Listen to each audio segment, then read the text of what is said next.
existe... nessas guerras medievais aí, houve uma evolução no quesito qual é a melhor arma pra eu usar. Cara, lembra daquela batalha lá?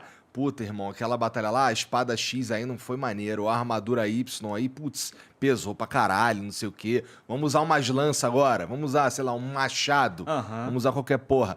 Como é que é esse lance, como é que é essa evolução no tipo de arma que eram utilizados lá? Era o quê? Sempre foi espada? Como que se refinou esse combate? Como é que isso foi mudando ao longo do tempo? De maneira clássica, a gente tem armas que nunca deixaram de existir. Se você pegar a espada, você tem exemplares na China de 3000 a.C. E você pega Idade Média, por exemplo, e você continua tendo espada. Então existem itens que nunca deixaram de ser usados. Você tem a lança desde a pré-história até, sabe, agora a gente... Idade Média, final da Idade Média, Renascimento e tal, você continua usando lança. Arco e flecha, mesma coisa, machado. Existem as armas que são as primordiais, né, no campo de batalha. Só que, claro, por exemplo, quando a gente teve o advento da armadura, as espadas eram menos pontudas, como essa aqui, por exemplo. Tá vendo? Elas eram menos pontudas assim.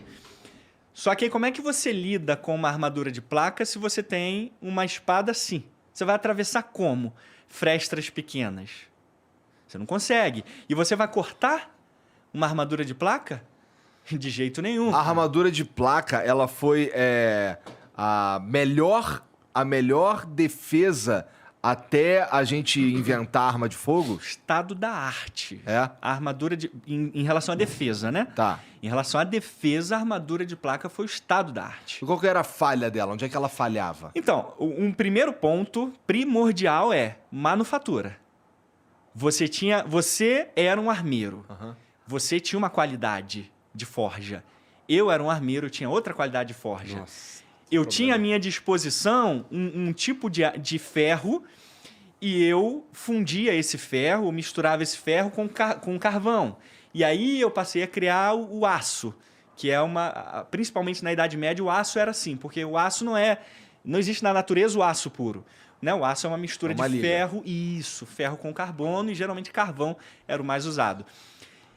E aí, depois que eu tinha lá o meu vamos dizer, a minha pedra de carbono já pronta ali, de ferro com carvão, eu tinha que trabalhar em cima dela. E tinha uma habilidade, você tinha uma habilidade. Então, a armadura, em toda a Europa, por exemplo, quando surgiu a armadura de placa, os especialistas... Não tem... Jean, bota na tela aí uma armadura de placa, pra eu saber exatamente do que ele tá falando. Boa. Você vai ver o arnês completo. A gente chama de arnês, é a armadura completa mesmo, de cima e embaixo. Aí, ó. Tá vendo? Ó, essa aí já é mais típica do século XVI, ó. Esse tipo de... Olha isso aqui, cara. Você imagina bicho pra dar uma desse... espadada num cara desse aí, vai fazer até acabou. Vai ser igual o desenho. Você bate e fica tremendo, né?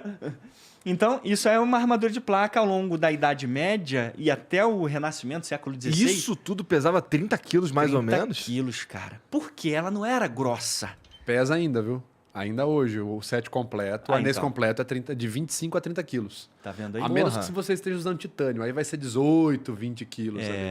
Porque aí já Aí é outra liga e tal, que nem Titânio existia. é bem mais leve. Agora você imagina o seguinte, você ia ter uma armadura pro teu corpo, cara. Né, desenhada para você das suas formas, cara.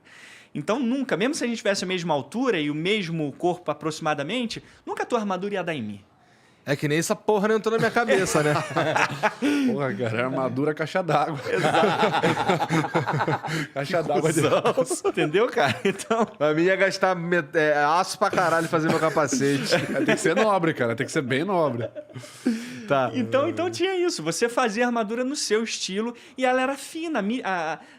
Os milímetros, ela era poucos milímetros. A parte mais grossa dela, que era no peitoral aqui, na barriga, chegava a 0,5 milímetros. Quando muito, assim. E quando ela ia afinando para os cantos, 0,3, 0,2. Então ela era fina. Pra perfurar com uma flechada? Dava. A gente tem várias evidências históricas, não só de crônicas, quanto de pinturas. Os furadores, né? Isso. Tinha flechas específicas para ela. Flechas com ponta, chamadas flechas perfuradoras de armadura. Flecha Bodkin. na Guerra dos 100 Anos, cara, França e Inglaterra, os ingleses furaram os franceses de todos os jeitos, cara, possível. Com esse tipo de flecha. Aí isso daí era uma das fragilidades dela. Isso, só que... No combate com espada ela era foda, mas ela tinha suas fraquezas. Deixa eu só abrir um parênteses aí em relação ainda às flechas, né? Existem partes mais duras da armadura. Como eu falei, o centro. E ele era arredondado. Então, se uma flecha batesse, ela defletia. Ela escorregava literalmente na armadura.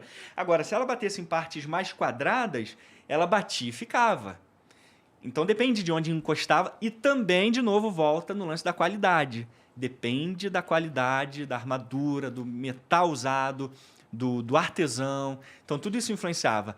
Existem evidências claras de que podia atravessar. Mas se fossem áreas mais duras, mais grossas, como o peitoral, era já bem mais difícil. Mas aí ela era frágil no sovaco. Isso, exato, perfeito. No sovaco, nas costas, elas eram mais finas nas costas também. Nas laterais aqui do peitoral também eram mais frágeis. Nas coxas, né, as cuisses que se chamava as armaduras das coxas. Também batia nas coxas, eram mais finas, uma militragem menor, né? Mas aí vamos imaginar aqui, vamos excluir aqui a arco e flecha, ou flechas, ou projéteis. Vamos excluir projéteis. Estamos aqui, eu e tu, eu de espada, tu de espada. Beleza. Tu tá de armadura, eu tô de armadura. Aham. O que eu vou procurar em você? Onde é que eu vou dar a porrada? Primeira coisa, partes expostas, para você não perder tempo. Levanta a viseira. Isso. Dá licença rapidinho, Hugo. Deixa eu levantar a sua viseira aqui, cara. Pô, só não dá no olho, né? Pô. Entendeu? Então, enfim. Caraca. Mas, por exemplo, no caso desse bacinete aqui, cara, essa espada aqui, ela é um pouco mais grossa. Esse bacinete, ele já tem uma proteção maior, né? Aham. Não sei se a galera tá conseguindo ver aqui, né? Consegue. Consegue, né? Então, por exemplo, ó, se eu quisesse atingir você, eu poderia tentar atingir por dentro da viseira. Porra, tem que ser mirolha pra caralho, hein? Até que não, sabe O por quê? cara tá em movimento o tempo inteiro também, pô. Sim, claro, exatamente. Era difícil, não era fácil, óbvio. Só que você tinha técnicas específicas, tipo meia espada. Se você tentar usar simplesmente na empunhadura, fica mais difícil você controlar. Agora, se você usa essa técnica, o Vitor conhece bem, a meia espada, você já tem mais controle. Claro que com a mão pelada, você tinha o risco de se cortar feio.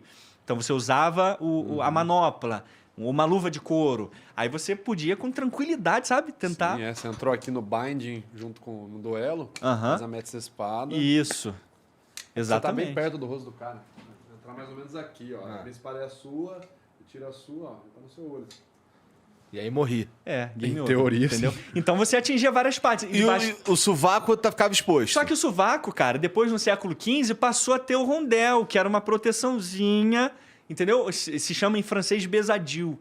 E aí a gente tinha essa proteçãozinha aí Porque as coisas também foram evoluindo. que foram evoluindo. Por quê? Tem fresta, vamos tapar essas frestas, cara. Aí, em muitos momentos, eu não posso dizer muitos momentos, mas em alguns momentos, dependendo da qualidade da armadura, entre as ligas e algumas partes dela que conectava, por exemplo, o peito com a saia embaixo, você tinha partes mais finas ali, você podia até atravessar, mas você não ia querer perder tempo tentando isso. E aí você ia para as partes mais frágeis, né? Mas aí, para lidar também com a armadura de placa, outros adventos surgiram, tipo martelo de guerra. Martelo de guerra também era extremamente usado, porque uma amassada que você desse no cavaleiro, você inutilizava o cara. Dependendo de onde pegasse, alguma articulação e tal, você não atravessava às vezes, mas você amassava a armadura e você quase que inutilizava o oponente. Então começaram a surgir novas armas para lidar com isso. Até pior, né? Parando pra pensar, imagina, cara, um aço pressionando seu osso Isso. quebrado ali dentro, sei lá. Sim, Que com regaço, certeza. cara. Só que, por exemplo... Quem que usava os martelos de guerra? Cavaleiros. É mesmo? Cavaleiros, homens de armas e tal. É porque o exército, ele era dividido em rankings, né? Você tinha os cavaleiros que eram os nobres, os guerreiros, os caras que tinham grana para pagar a armadura. Uma armadura dessa aqui, cara, chuta o valor. Uma armadura completa dessa que a gente viu aí. Sei lá, não sei nem como é que era a grana da época. Convertendo, 300 mil reais, aproximadamente. Muito caro. Um arnês completo, cara. Muito caro. 300 mil reais. Então você não podia ser qualquer um, claro. Entendeu? Você não podia ser o cara do brasão de armas. Entendeu? Você tinha que ser o Igor ou o Vitor. Entendi. Que isso. Tem que ser o Igor, ele que é o dono do rolê todo aqui. Eu não. Então é isso. Você nobre, você poderia ser um cavaleiro porque você tinha grana para comprar uma armadura também. Entendi. E aí, com qualidade até. E aí você tava armadaço, cara. Você ia pro campo de batalha sussa. Você nem se preocupava, porque a chance de você morrer era muito pequena. Você estava bem protegido. Mas então veio... A espada continuou sendo usada, por incrível que pareça, ela só deixou de ser usada quando quando a gente começou a dar tiro. Nem quando começou a dar tiro, porque quando surgiu os mosquetes no século XVI... A precisão era péssima. Ele era lento ainda. 20 segundos para você recarregar um tiro. Então a espada ainda era bem usada. Mas só quando começou a vir armas mais precisas, século XVII, XVIII, XIX. Mas até lá a espada continua sendo usada. Então, sim, Idade Média, mesmo contra armaduras assim, rolava. Rolava, mas rolava também martelos de guerra, rolava lanças, né? E flechas. O arco e a flecha continuou top de linha. E aí tá. Aí a gente tinha... Você falou lá que tem espadas encontradas aí de 3.000 a.C. Sim, sim. E aí elas foram usadas ainda na Idade Média e além e tudo mais. Mas assim... O que evoluía primeiro? Assim, vamos lá. Eu tenho essa arma aqui. Puta, não consigo lidar com essa arma, vou inventar um jeito de me defender. Uhum. Aí eu evoluo a defesa. Aí, puta, evoluiu a defesa. Puta, agora eu preciso de uma arma nova. Isso aí. E aí ficava nessa. Isso, tinham estrategistas, tinham armeiros. Então, a espada e as armas e a armadura, elas iam evoluindo quando a outra evoluía. Então, a armadura evolui, a espada evolui, mais fina. Mas agora já a armadura no século XV, por exemplo, que é o auge da armadura, século XV e XVI, atravessar esquece, cara. Esquece. Porque a armadura ficou muito mais refinada. A arte ficou muito mais braba. Então, para onde você vai? Amassar mesmo. Massa de guerra, né? Acha de guerra, que é tipo uma lança. Já viu? Parece um machado, mas é uma lança. Eu jogo Diablo, tô ligado. Ela tem as três ali na ponta. Tem as três. Ela tem a lança, e tem o machado, e tem o martelo do outro E lado. aquela arma lá, Estrela da Manhã, existia mesmo? Que é a Estrela da Manhã como uma massa. Ou é como uma massa. Existia a Estrela da Manhã. Quando tem uma existia. só, né? Quando tem mais de uma é o mangual. Isso. Quando né? você tem a corrente, aí a gente chama de mangual de guerra. Quando é a corrente pendurada. Existiu aquilo ali na Idade Média. O objetivo disso daí é justamente amassar a armadura, mas ela tinha umas paradas. Assim, lá no Diablo, por exemplo, é uma que eu me lembro que tem pra caralho. Que Pô, uma referência, né, cara? Muito bom, no Diablo. Que é uma haste, uma bolotona na ponta com um monte de espinho. Isso. Aquilo ali parece fazer medieval. um estrago fudido, mano. Claro, pô. Aquilo ali existia mesmo, Estrela da Manhã, perfeito. Só que esse mangual de guerra, com a corrente... A gente não tem muitos exemplares disso acontecendo em guerra. Quase nenhum. Faz total sentido. O mangual, que girava, né? E tal. Aquilo ali existiu como protótipo, como manual, possibilidade de ser usado, mas parecia ser uma ferramenta, uma arma muito pouco producente. Parece faz sentido. Porque você ficar girando um troço, cara, sabe... A chance de você se enrolar é muito grande. Olho, essa já porra, vi. Isso, cara. Eu vi uma galera que treina falando, não, mas olha, tinha técnica de desarme com o mangual. Tá. Tipo Indiana Jones, né? Jogava assim, puxava. Imagina isso no meio da luta, que prático.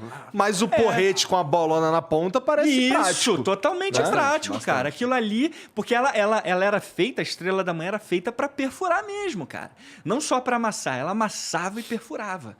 Então... Para lidar com uma armadura de placa, novas ideias, né? Novas armas foram surgindo, novas táticas.